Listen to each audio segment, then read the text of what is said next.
The U.S. beef industry and the federal government are responding to the nation's fourth ever case of BSE. Late, the U.S. Department of Agriculture made the announcement on Tuesday. It, of course, affected the markets, and you'll have more on that in the market segment. BSE is short for bovine spongiform encephalopathy. The common term is mad cow disease. The cow in question is a dairy cow discovered at a California rendering plant. The USDA said that the cow had already been withheld from slaughter, so it was not a risk to the food supply.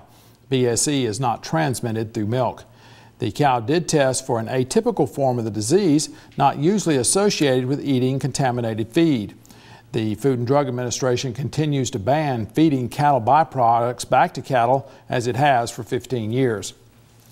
The USDA says that safeguards have lowered the number of worldwide BSE cases to 29 last year. That's down from the world peak of 37,000 in 1992. Now, this week's California discovery is only the fourth BSE cow to be found in the U.S. The first BSE cow was discovered in the U.S. in December 2003. It came originally from Canada.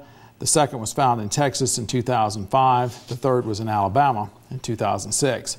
The National Cattlemen's Beef Association reminds consumers that the USDA tests 40,000 cattle a year for high-risk diseases. More than 1 million have been tested since the program began.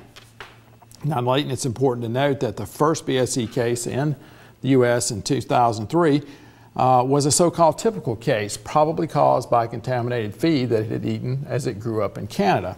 Well, USDA says that the last 3 U.S. cases have been this atypical form, and it's not known whether it can be transmitted to humans.